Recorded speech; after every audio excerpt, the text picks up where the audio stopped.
Hey everyone, welcome back to a new video. My name's Jason. Thanks for checking out the channel today. Today we're looking at a brand new power station. This is the Oukitel P501. Now this is a budget offering, comes in at $350, has around 505 watt hours of capacity. And this is actually the first power station that I've tested on the channel that has lithium NMC batteries.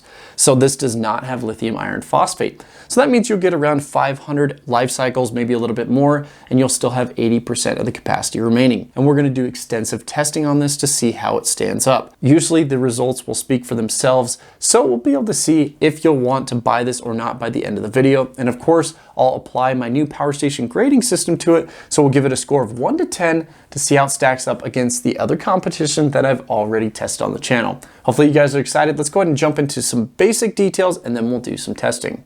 Now I really like the size and form factor of this power station. It's just super lightweight and compact, and that's a benefit of the lithium NMC cells inside. It only weighs 12.3 pounds. Now the first thing you notice is this large display. You have a large input and output wattage. Over here you have a battery indicator and an actual percentage, and then all the outputs along the bottom. Now on this side you have an LED light that is diffused, so it has 3 different modes. You have a high mode, an SOS mode, and a strobe mode, just in case you need that light for an emergency. It's nice to have that. Now along the bottom you have multiple outputs, 500 watt inverter. Another highlight is a 100 watt power delivery USB-C port, and you have your DC outputs. So let's go ahead and jump into some testing on the DC outputs, and then we'll test the other outputs as well. Now let's go ahead and jump into doing some testing on the DC output. Now to turn on the DC output, you push this button here. You can see it's enabled on the screen. Now you have 2 options. You have a 12 volt socket with a dust cover, and then you have a 5521 barrel connector. And in the manual, it says that this total output here is for 10 amps. Let's go ahead and do some testing. Okay, so I have a battery load tester plugged into each output. Let's go ahead and start with the 12 volt socket first, then we'll test the 5521, and then we'll try running both at the same time. Okay, so with the battery load tester on, we're pulling 143 watts. Now that's around 13.1 volts, pulling 10 amps on this battery load tester. So definitely can pull 10 amps. Let's see how high we can go before it shuts off. Okay, I got 166 watts on the screen. Okay, so now I'm testing the 5521 connection. I have it set to 10 amps and we're getting 12.9 volts, so a little bit more voltage drop through this connection here. And you can see we're still pulling 142 watts. Let's go ahead and turn this up to see how much max power we can get out of the 5521 connection. Okay, it looks very similar, right around 165 watts. So now I want to test both connections at the same time. I'm pulling 5 amps from each battery load tester. Let's turn one up to see when it cuts off. Okay, just like before, it's going to shut off at 165 watts. Now the DC output on this power station is regulated at 13.2 volts. Now another part of testing the DC output on this power station is to see that if you run a 12 volt compressor fridge or any device that cycles on and off over a given period of time, if the DC output will stay enabled. So I have my IceCode Go 20 plugged into the 12 volt socket. Now this is going to cycle on and off for a couple hours. So let's see if the DC output stays enabled. A few moments later.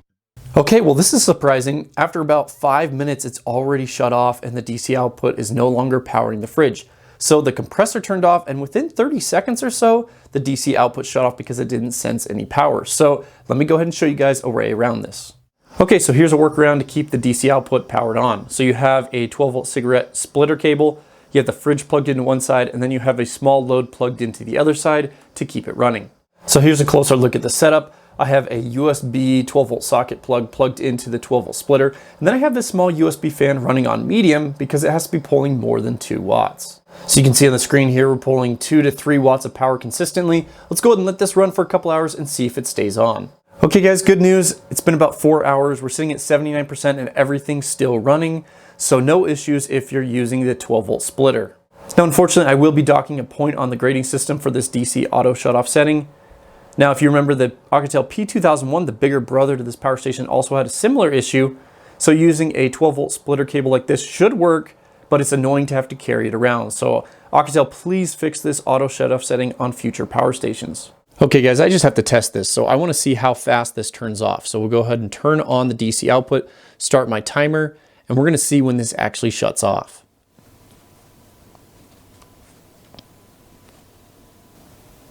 Okay, it just shut off. Now I'm going to turn on the USB output just to turn the screen on. And you can see the DC output is not on. So if you don't have any power going out of these two ports, it's going to shut itself off in 1 minute.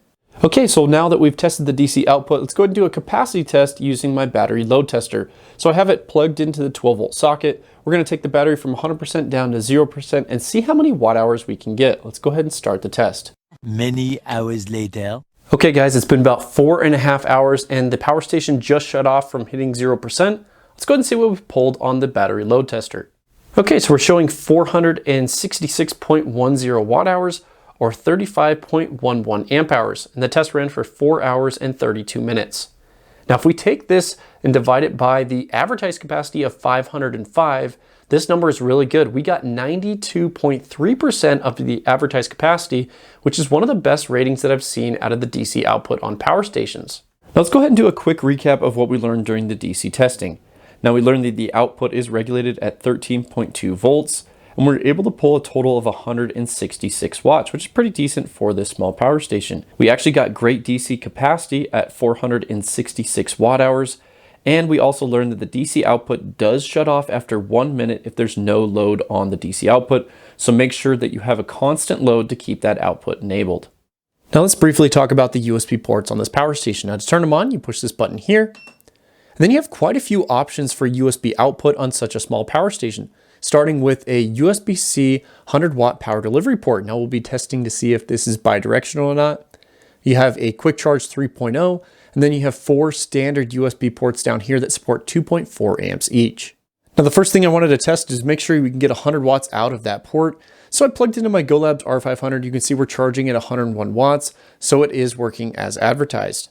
Now I was really hoping that this was a bidirectional USB-C port. I plugged in my Caval charger here to try to charge up this power station. You can see we're getting 0 watts input. So unfortunately, this is not bidirectional. It only supports 100 watts output. Now I wanted to test the USB ports with a big load, so I plugged in a ton of different devices. I'm charging a cell phone, running a USB fan, running a USB light, and charging the GoLabs R500 all at the same time, pulling 120 watts. Okay, so let's go ahead and do some testing on the AC inverter. Now this is rated at 500 watts continuous. You can see we have 2 separate outlets. One has a faux grounding plug and the other does not. Anytime you want to turn on the AC inverter, you just push this button here and you can see it's enabled on the screen. Now when I plug in my meter, you can see we're getting 111 volts output. Now I just swapped my meter over to oscilloscope mode and you can see we are getting a pure sine wave output sitting right at 59.9 hertz. Okay, so the first main test that I want to run on this AC inverter is to see if it can handle max load for 15 minutes. So let's go ahead and get a 500 watt load, plug it in, and see if it can handle it.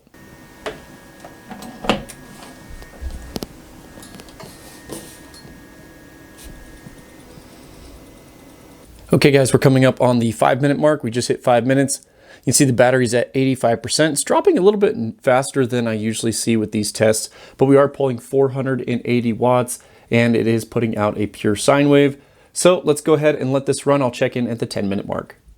Okay guys, it's been 9 minutes and 52 seconds. We're sitting at 76% on the battery and still pulling 483 watts. Now I swapped this over here on my meter to show voltage. We're still pulling 111 volts, so we don't get any voltage sag with this large of load. Now what's interesting is this fan has not kicked on for the power station yet to cool off the AC inverter, so it looks like it has pretty good tolerance for heat. Let's go ahead and let this run the last 5 minutes. We'll check in at the 15-minute mark. Okay guys, just hit the 15-minute mark. We're at 66%, pulling 483 to 82 watts. Now the fan actually did turn on. It's not super loud, but it cools off the power station pretty quick. But yeah, everything tested out good here. We were able to pull pretty much max load for 15 minutes, no voltage drop, and still was having a pure sine wave output. So I don't see any issues with this AC inverter. Okay, so the next test I want to run on the AC inverter is try to pull max load and see what happens. It should successfully shut off if you pull too much power and not damage the power station. So let's go ahead and plug in this 1500 watt heater on max mode and see what happens.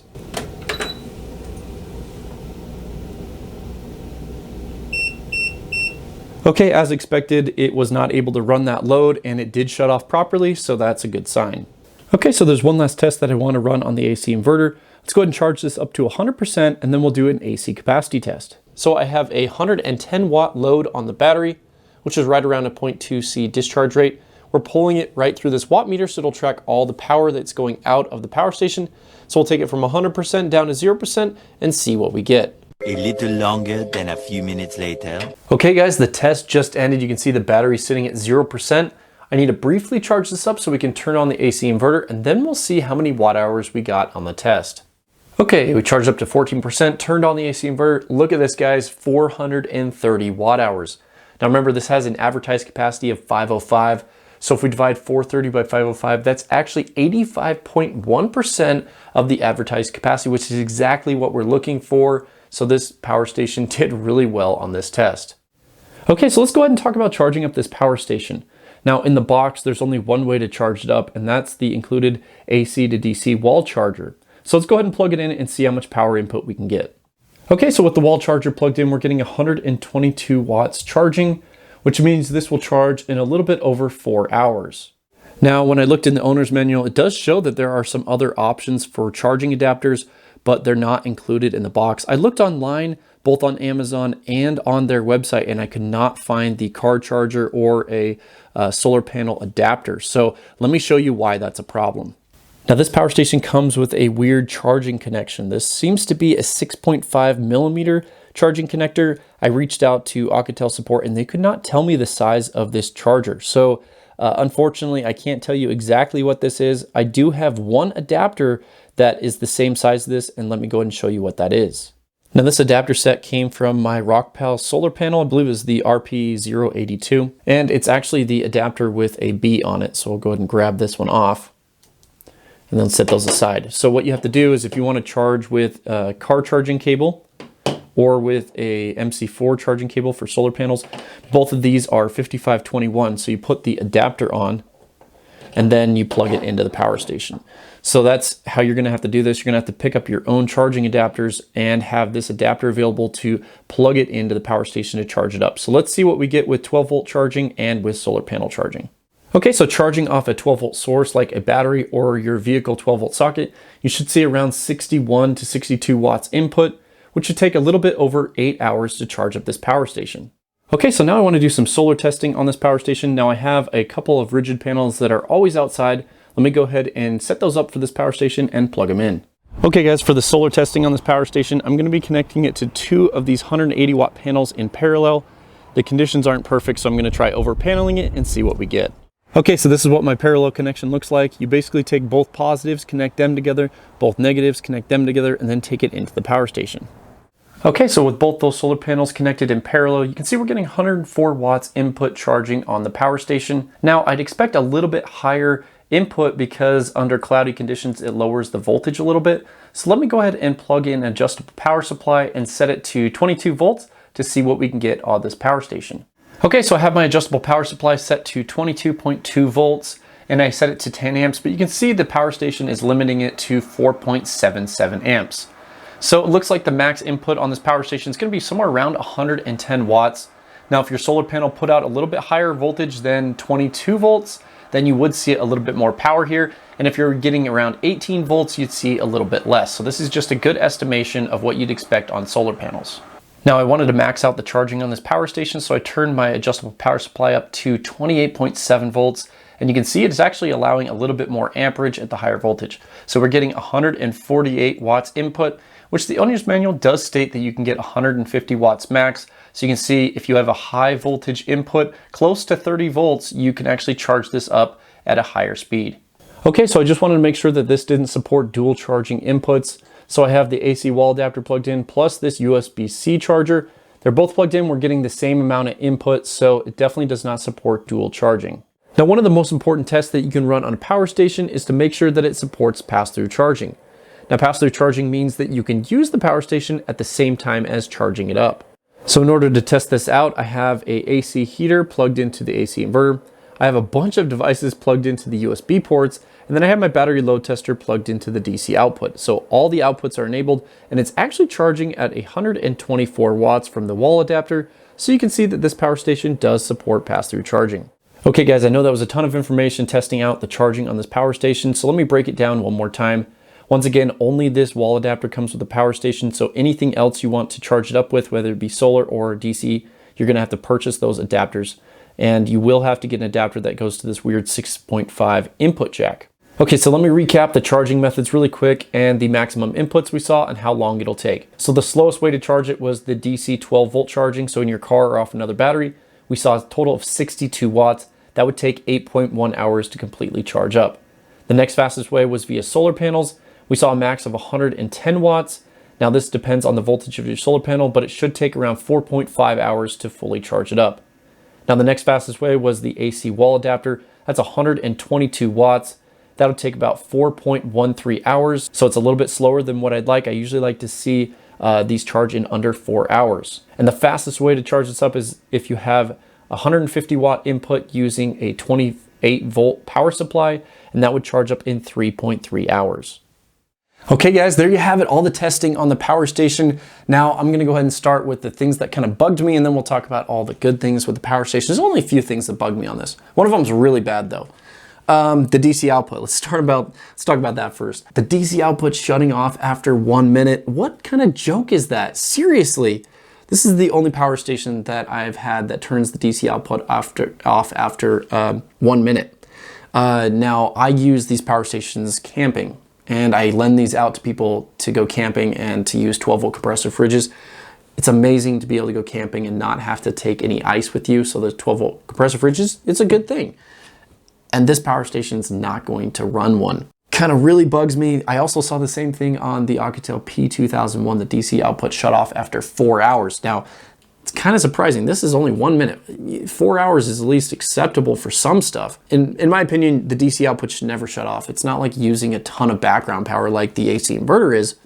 So anyway, that's my main nitpick of this power station. I wish they didn't do that. Oukitel, please fix this on your future power stations. Huge gripe. DC output shut off, no. Another thing that would have been really cool is to have this be a bidirectional USB-C port. This will only charge, the fastest way to charge this up is using the AC wall adapter. So plugging it in, charging, it's gonna take 4.13 hours. You know, it's important to have a fast charging power station to be able to use it in emergencies. And this took 4.13 hours, so I can't give it a point there. So if this accepted dual charging, it would have charged up super quick, you know, 230 watts, you know, 100 watts coming in through here, and, you know, 110, 120 watts here. That would have charged up really fast. I wish this was a bidirectional port, but those are the only things. Everything else is good, okay? The AC output was really clean. We saw good power there. The USB ports, everything worked there. I love the display, the LED light, the size, the form factor, the price. Everything is good. The charging input jack, 6.5 millimeters, I think. Why not just use a 5521 or a 5525 like all the other power stations, or 8 millimeter? They went with this weird size charging adapter. Anyway, let's go ahead and jump into the grading system for this so we'll be able to compare it to other power stations. Okay guys, 10 points available. Let's just go ahead and jump right into it, starting with the first one. Does this charge up in under 4 hours? Now, unfortunately, this does not have dual charging, and it takes 4.13 hours to fully charge up, so I can't give it a point there. Number 2, does this support pass-through charging? Yes, you can use this and charge it at the same time, so there's no issues there. Number 3, does the inverter have a pure sine wave output? Yes, it does. We tested with my oscilloscope, and we also verified that it doesn't have any voltage drop. I really like the AC inverter on this power station, no issues. Number 4, does the DC output have regulation? Yeah, during my testing, both at a high state of charge and a low state of charge, I always saw it at 13.2 volts, so no issues with regulation. And number 5, does this have an informational display? It shows you your watts input, shows you your watts output, tells you your battery percentage and all the outputs, so I don't have any quirks or anything about this display. Okay guys, moving on to number 6, does this power station have any auto shut-off settings? Now this is probably where you'll want to question if this is right for you, because remember, the DC output shut off after 1 minute, and testing with the AC inverter, that also shuts off, I think it's around 5 minutes. So if you're gonna have zero load on either the AC or the DC output, it's gonna shut off. So you're gonna wanna make sure that whatever you're gonna be doing on this power station is gonna be compatible with that use case. Okay, so moving on to number 7, it's about the USB-C. So does this support USB-C output? Yes, that's 0.33 points. Does it support 100 watt output? Yes, that's 0.33 points. And does it support bidirectional, so input and output? No, it does not. So this gets a point value of 0.66 points. Number 8, does this meet at least 85% of its rated capacity? Now this is where this power station did really well. Remember, we got 92% of the rated capacity on the DC output and actually scored 85% on the AC output. So that's actually really good. Most power stations only have one output that gets to 85%. So it's nice that this one does it on both sides. Number 9, does this fully charge up using solar panels within 5 hours? Yes, it does. It takes about 4.5 hours, and it works pretty well with solar panels, so no issues or complaints there. And the last thing is about price. Is this priced at 80 cents a watt hour or less? Now, I always think price is a very good way to determine the value of a power station. You could have an amazing power station, but if the price is too high, it's just not worth it. So this one is a budget power station, comes in at 79 cents per watt hour at the regular price, but at the discounted price, you can actually pick this up for 69 cents a watt hour, which is pretty awesome. So does really well there. Overall, there's a lot of really good things about this power station, just 2 things that kind of stop you. That is the 4-hour charging and the DC output shutoff. Okay, so that brings the total score of this power station to 7.66 points. And I'll throw it up on my power station grading sheet on my website so you guys can see how this compares to all the other competition that I've already tested. And you can look through and see where the flaws are of each power station. Now, I have yet to have a power station with a perfect score, and maybe one day I will. We'll have to see. Now, this power station does come with a 12-month warranty, and they do have contact information. I'll throw it on the screen. Now, I did reach out to them on their website using a contact me button, and I haven't heard back yet. Now, I'm not sure if that has to do with some weird COVID wave going through China right now. They're kind of shutting down.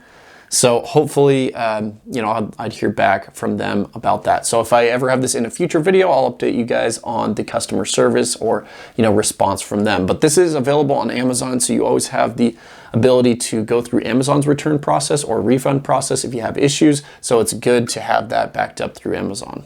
Okay guys, well that's basically gonna do it for this video. It's way too long already. You guys listen to me ramble all the time. So what are my final thoughts? Well, for me, the DC output shutting off for 1 minute is a deal breaker on this. For my use case, this is not going to work for me. So maybe if Oukitel, fixed that, it wouldn't be an issue. So what do you guys think? Is that an important feature to have, a DC output actually staying enabled, or is it not that big of a deal for you guys? Let me know down in the video description. Now, hopefully you guys are excited. I have a ton of new content coming out. I bought a couple different brand new budget ETFE solar panels I'm looking forward to test. They're actually supposed to get here today, so I should have that content out soon. I always love testing new solar panels and finding the best products for you guys. So with that, we're going to end the video. Thanks for watching. We'll see you guys in the next one.